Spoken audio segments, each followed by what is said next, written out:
Passamos a apresentar Reportagem Especial, Jornalismo, Cultura e Realidade. Uma produção Rádio Senado.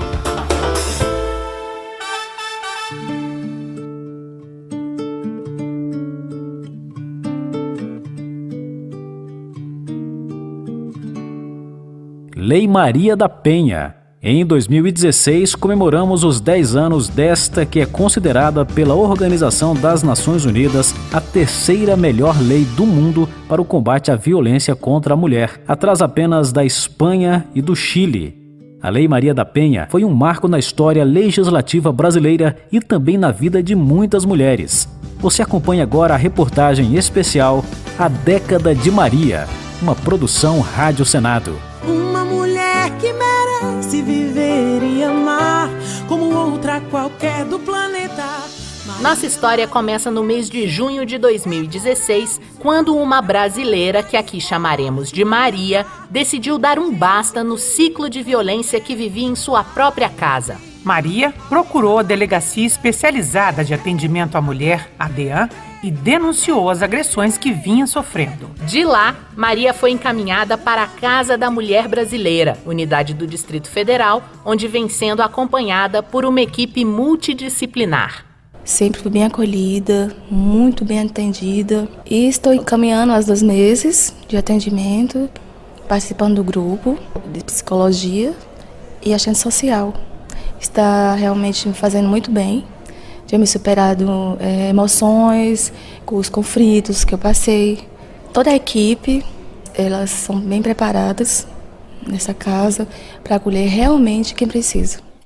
Infelizmente, Marcela, a gente sabe que o atendimento modelo que a Maria recebe aqui em Brasília ainda não é a realidade em todo o país. É verdade, Adriana, mas se hoje ela tem esse apoio, é porque a Lei Maria da Penha, lá atrás, obrigou o Estado brasileiro a oferecer um atendimento especializado às vítimas de violência doméstica. A Lei 11.340, de 2006, fez o Brasil debater mais este grave problema social. Foi uma década que deu impulso ao enfrentamento do machismo secular e do silêncio imposto pelos relacionamentos abusivos. É, Marcela, a década de começar a meter a colher em briga de marido e mulher. Década do empoderamento feminino e do reconhecimento da diversidade sexual das brasileiras. A década, a hora e a vez de Maria. Se é pra vencer, deixa quem sabe fazer. Tô na luta, sou mulher, posso ser o que eu quiser. Podemos dividir a história do enfrentamento à violência contra a mulher no Brasil em antes e depois da Lei Maria da Penha. Foi 1 ano e 3 meses de debate na Câmara dos Deputados e mais 4 meses no Senado, onde a proposta foi aprovada em 4 de julho de 2006. No dia 7 de agosto, a lei foi sancionada pelo então presidente Lula e em 22 de setembro entrou em vigor. Antes da lei, as ações que envolviam agressão doméstica à mulher quase nunca iam para frente. Como denunciou na época uma das relatoras da proposta, senadora Lúcia Vânia de Goiás. 90% das ações processadas no GCRIM que envolvem violência doméstica são arquivadas, o que revela uma realidade de impunidade e perpetuação do problema no âmbito familiar. Além disso, os casos que iam adiante muitas vezes terminavam com o agressor sendo condenado apenas a pagar multa ou distribuir cestas básicas. Com a entrada em vigor da Lei Maria da Penha, a coisa mudou de figura. Esse tipo de pena foi proibida. A violência contra a mulher passou a ser vista como violação de direitos humanos. O Estado brasileiro se viu na obrigação de começar a montar uma rede de atendimento às vítimas. A lei determina, por exemplo, a criação de juizados especiais de violência doméstica e familiar contra a mulher e prevê uma série de medidas de proteção. Tá tudo errado, bico calado, denuncia, crueldade, força bruta, covardia de quem um dia jurou amor, proteção. De 2006 até 2015, as denúncias feitas à Central de Atendimento à Mulher, o Disque 180, aumentaram 605%. O que pode parecer um acréscimo nos casos de violência é interpretado pela senadora Regina Souza, do PT do Piauí, como o maior encorajamento das mulheres. Porque antes ela não denunciava, era um crime qualquer, ficava por dito pelo não dito. Então agora não, né? Porque as mulheres criaram mais coragem. A gente vê aí gente de todos os níveis sociais fazendo denúncias em relação à violência. Também foi a partir da Lei Maria da Penha que foram sendo pensados programas com alcance nacional, como o Mulher Viver Sem Violência, lançado em 2013 pela Secretaria de Políticas Públicas para as Mulheres do Governo Federal. Lembra, Marcela, lá da Casa Mulher Brasileira, que acolheu a Maria no início da nossa história? Pois é, a casa faz parte das ações desse programa. Outro legado importante da Lei Maria da Penha foi apontado por uma pesquisa de 2015 do Instituto de Pesquisa Econômica Aplicada, IPEA.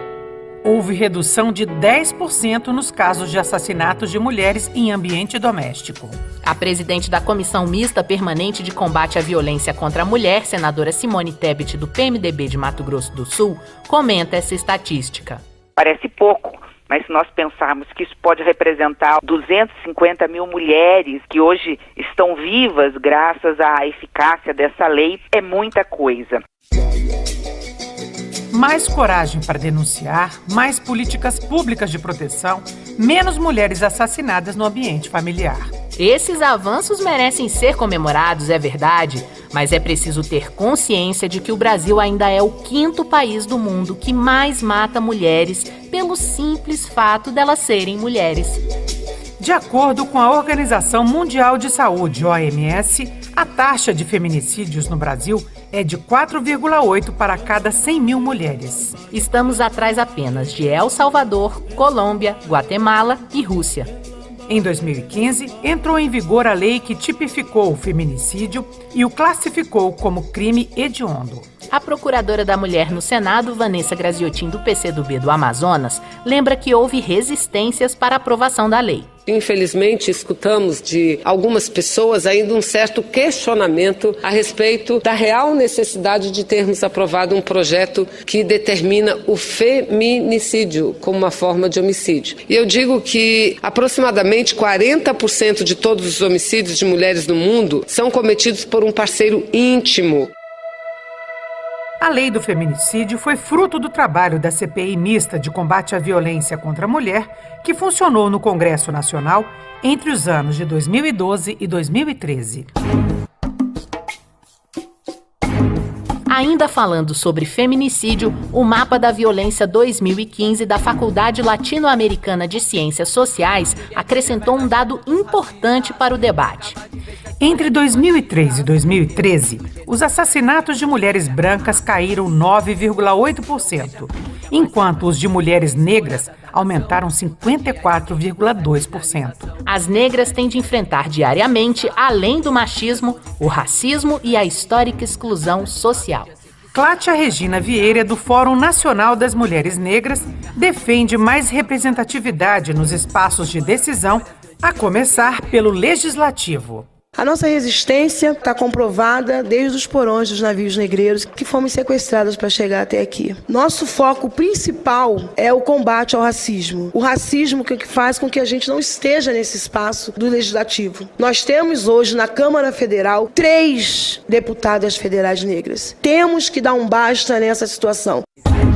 Marchar contra o racismo eu vou, marchar contra a violência, marchar pelo bem viver, pelo bem viver, pelo bem viver. Como as negras, as mulheres indígenas, as ribeirinhas, as que vivem em áreas isoladas e as camponesas também se encontram em uma situação de maior vulnerabilidade. Em um debate no Senado, a coordenadora nacional da Marcha Mundial das Mulheres, Sônia Maria Orellana, falou sobre o assunto. No campo, na floresta, as mulheres estão mais desprotegidas, seja pela falta de equipamento, pouco empenho, muitas vezes da justiça nessas regiões, e que aí não é só a questão da violência doméstica que as mulheres sofrem na casa, mas a violência do agronegócio contra as mulheres, a perseguição à liderança às mulheres, é a violência que as mulheres indígenas têm sofrido no Mato Grosso, em várias partes.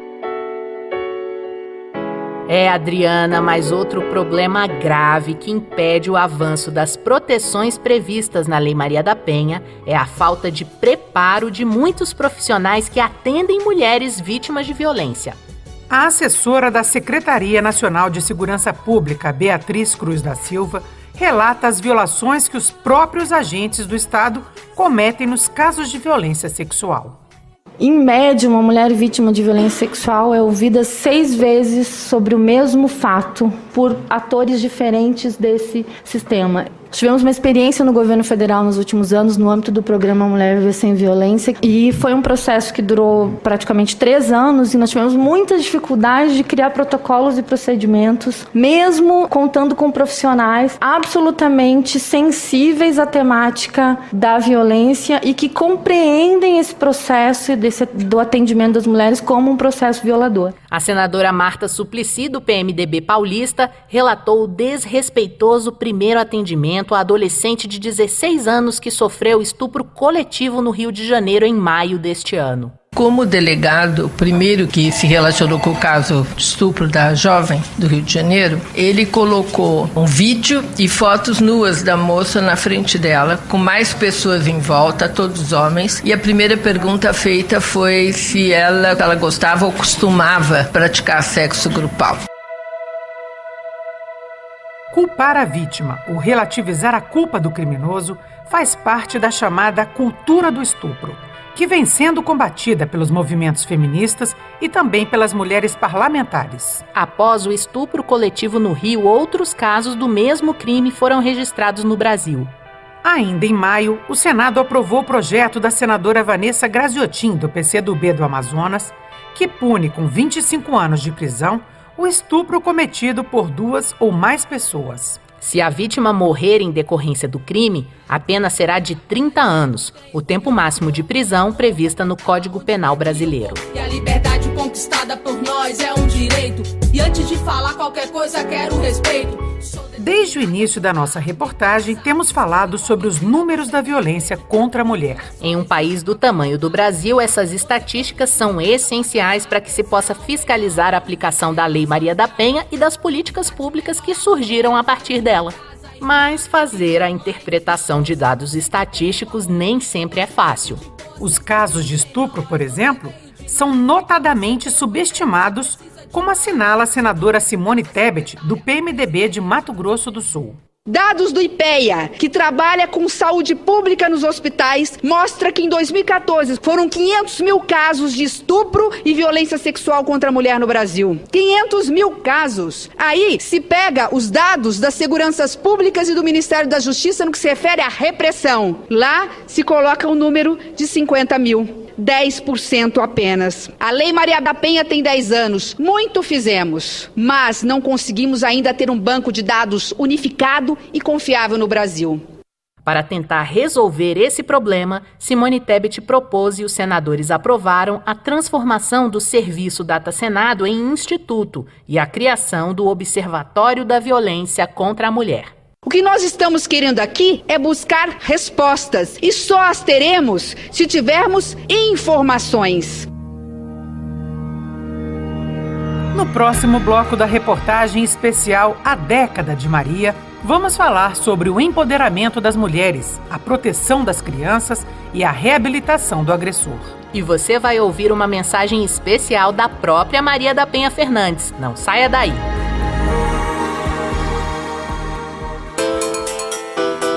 Estamos apresentando Reportagem Especial, Jornalismo, Cultura e Realidade.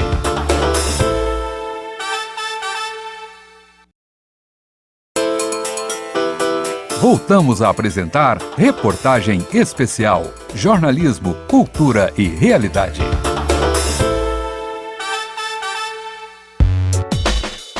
Mais de 1/3 de todas as mulheres do mundo são vítimas de agressões físicas ou sexuais.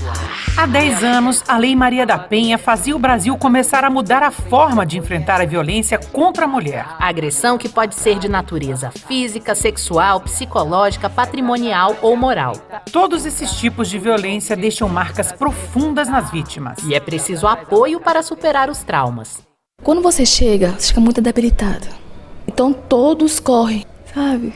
Para acolher você. É como se realmente fosse você ficar numa roda de amigos, acolhendo, orientando, ajudando e tirando dúvidas.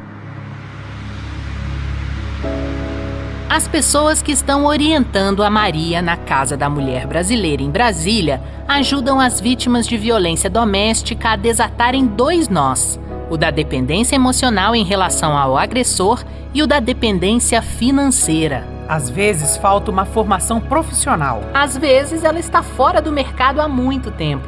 E às vezes, mesmo tendo uma profissão, a autoestima da mulher está tão abalada que ela acha que não faz nada certo. Daí a importância da rede de proteção à mulher garantir o empoderamento feminino, mostrando que essas mulheres podem e vão conseguir sair dessa. A Casa da Mulher Brasileira em Brasília tem um setor que promove a autonomia econômica das mulheres com cursos de capacitação em parceria com o Pronatec Mulheres 1000. E outras parcerias também são bem-vindas, como a que o Senado recentemente firmou com a entidade e que oferece 2% das vagas nos contratos de terceirização para mulheres que sofreram violência doméstica.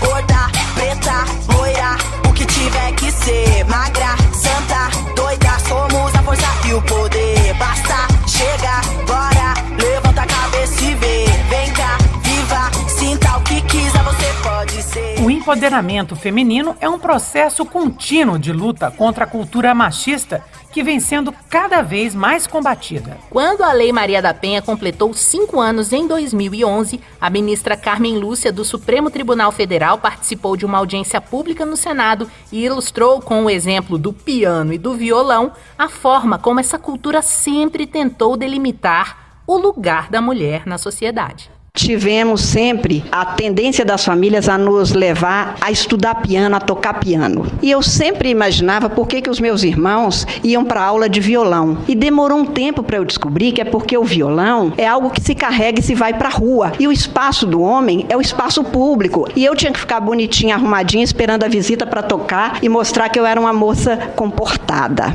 Claro que depois eu resolvi não só aprender violão, resolvi aprender de uma vez bandolim, que era ainda mais leve, que portanto eu gostava, era da rua mesmo. Mas a conquista de espaços não acontece sem resistências. A primeira mulher a se tornar magistrada e desembargadora no estado do Rio Grande do Sul, Maria Berenice Dias, sentiu na pele a discriminação contra a mulher e resolveu atuar não só no combate à violência doméstica, mas pelos direitos de outros segmentos discriminados na sociedade, como os homossexuais. Durante todo o tempo em que eu integrei o Poder Judiciário do Rio Grande do Sul, eu sempre fui alvo de algum tipo de discriminação pelo só fato de ser uma mulher. E então eu ingressei no movimento de mulheres, me tornei uma feminista, criei um serviço de atendimento jurídico e psicológico às mulheres vítimas de violência, criei o Jornal Mulher e fui abraçando outros segmentos que eram também alvo de invisibilidade. Há 13 anos, a Maria Berenice Dias fez história. Foi a primeira juíza a reconhecer um casamento homoafetivo. É bom que se diga, aliás, que a Lei Maria da Penha também se aplica aos casos de agressão à mulher praticados por sua companheira. E aos casos de agressão intrafamiliar à mulher trans. A lei protege ainda empregadas domésticas contra abusos da patroa ou do patrão. E protege as idosas de abusos cometidos por parentes ou outras pessoas próximas, como cuidadoras ou cuidadores. A Lei Maria da Penha é, assim, uma lei de aplicação ampla que tem a mulher em situação doméstica e intrafamiliar como foco de atenção. E agora vale perguntar: e as crianças que sofrem ou testemunham violência no ambiente de casa? Conviver com essa realidade pode contribuir para a formação de futuros agressores ou de futuras vítimas. Bem, sobre isso, a legislação é bem clara. É dever de todos, do Estado e da sociedade, resguardar a infância e a adolescência.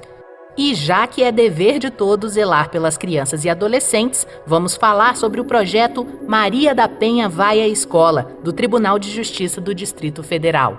Miriam Sartori, responsável técnica do Maria da Penha Vai à Escola, fala da importância de orientar os educadores sobre a forma certa de abordar casos de violência doméstica contra crianças e adolescentes. Muitas vezes o professor é o primeiro a saber daqueles casos Então, como identificar os sinais de violência sexual, para quem encaminhar. E aí a gente trabalha a questão de deixar o relato espontâneo da criança, de não fazer perguntas fechadas, de não inquirir a criança, de não duvidar da palavra da criança, né? Então a gente trabalha com eles nisso e também uma outra vertente que é a prevenção. Como trabalhar a cultura machista e patriarcal, que é a base para essas situações de violência contra a mulher.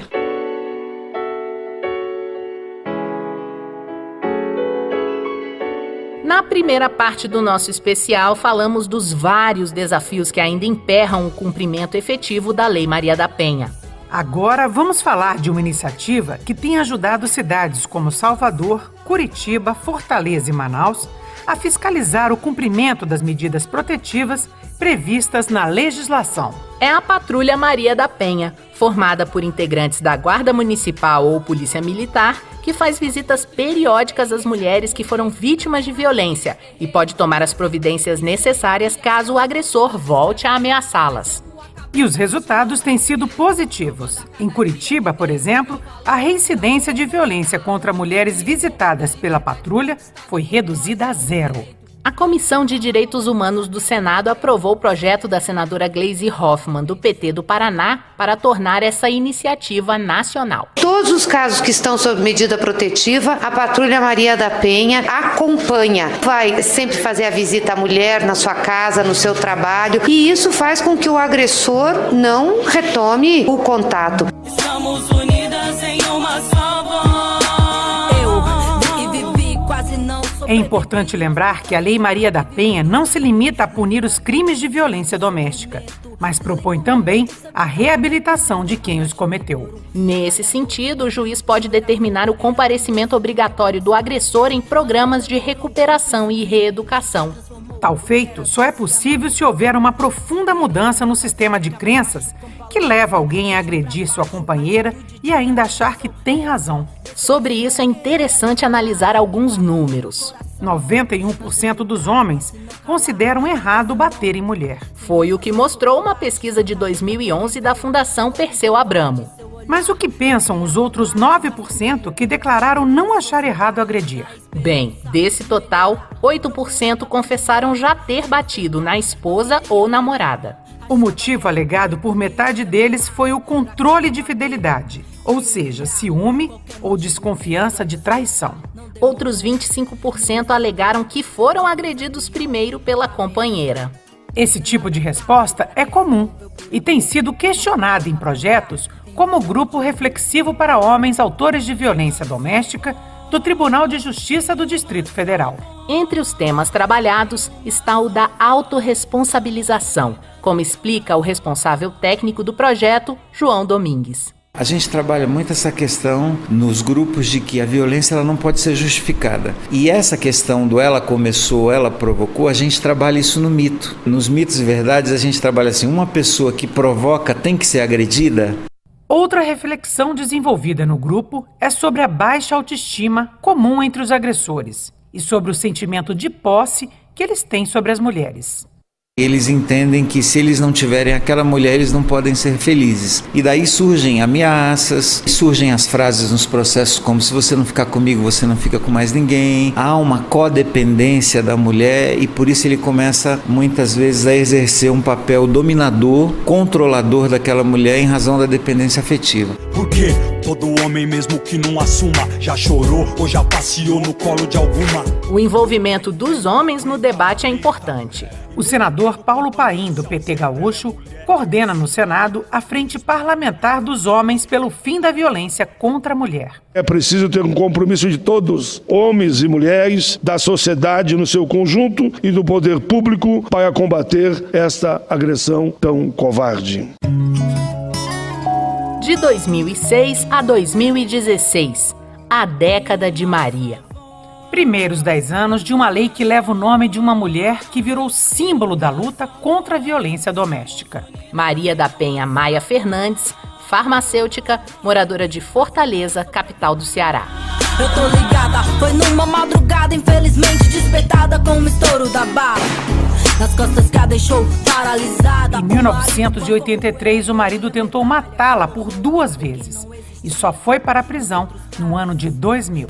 No final de 2002, já estava solto. O caso teve repercussão na Comissão Interamericana de Direitos Humanos da OEA, Organização dos Estados Americanos. E o Estado brasileiro foi condenado por omissão. Mas Maria foi à luta e não desanimou. Dia 7 de agosto de 2006, o Congresso aprovou Lei 11.000. Chegou a hora de ouvir a própria Maria da Penha Fernandes falando diretamente de Fortaleza, Ceará. A gente entende que é muito difícil a mulher denunciar, ela reflete demais, ela pensa nos filhos. Ela revive muito o ciclo da violência doméstica, acreditando na promessa daquele agressor que diz que não vai mais repetir aquela agressão. E eu quero dizer que o ciclo da violência doméstica precisa ser rompido. E uma política pública que dá uma orientação muito boa para essa mulher refletir e decidir denunciar é o Centro de Referência da Mulher, que é um local onde a mulher vai ter um atendimento psicossocial e jurídico e vai se inteirar sobre o porquê que ela não tem essa coragem. Ela vai colocar as dúvidas e o medo que ela tem. E quem sabe, ao sair dali, ela pode ir 1, 2, 3 vezes até ela se conscientizar do que ela quer para sua vida e como ela pode conseguir atingir esse objetivo, né? Adriana, esta reportagem especial pode estar acabando, mas uma década nova está só começando para a Maria, uma das milhares de brasileiras que tomaram coragem para sair de um ciclo de violência doméstica. Marcela, cheia de esperança no futuro, a Maria voltou a estudar, já teve aulas de matemática e português, vai começar a aprender informática e agora começou as aulas práticas do curso de massoterapia. Eu estou fazendo o curso do Pronatec, 30 anos que eu não estudava, não estava na sala de aula. E estou retornando agora no curso, é como se fosse uma sala de aula comum. Conheci pessoas novas, estou me superando, isso tem me ajudado bastante. Estou muito feliz, então, por isso. Agora, as oportunidades que eu estou tendo nesse período de atendimento aqui, eu com certeza vou agarrar. E se você, menina ou mulher, está passando por uma situação de violência em casa ou conhece alguém que está, o número da Central de Atendimento à Mulher é o 180. A ligação é gratuita e o serviço funciona 24 horas todos os dias. Sua identidade será preservada. Mais de 1/3 de todas as mulheres do mundo são vítimas de agressões físicas ou sexuais. E ela cresce, amadurece. Muitas das mulheres, infelizmente, a conhecem. Você ouviu a reportagem especial A Década de Maria, uma produção Rádio Senado. Apresentação e reportagem Marcela Diniz e Adriana Carla Aragão. Locução Natan Ferreira. Produção Kellen Sumier. Edição Leila Herédia. Trabalhos técnicos Pedro Henrique e André Menezes. Incluímos em nossa trilha sonora as músicas Em Uma Só Voz, de Lide 7 e Lei Maria da Penha, de Luana Hansen e Drica Ferreira, que estão entre as vencedoras do 4º concurso sobre a Lei Maria da Penha, promovido por Secretaria da Mulher da Câmara dos Deputados, Banco Mundial e Procuradoria da Mulher do Senado Federal. Direção da Rádio Senado, Ivan Godoy. Secretaria de Comunicação do Senado, Virgínia Malheiros Galvez. O áudio deste programa também está disponível em senado.leg.br/rádio. Nos últimos 10 anos, o número de mortes passou de 1.353 para 4.297 mortes por ano. Um aumento de 200%. Você acompanhou Reportagem Especial, Jornalismo, Cultura e Realidade, uma produção Rádio Senado.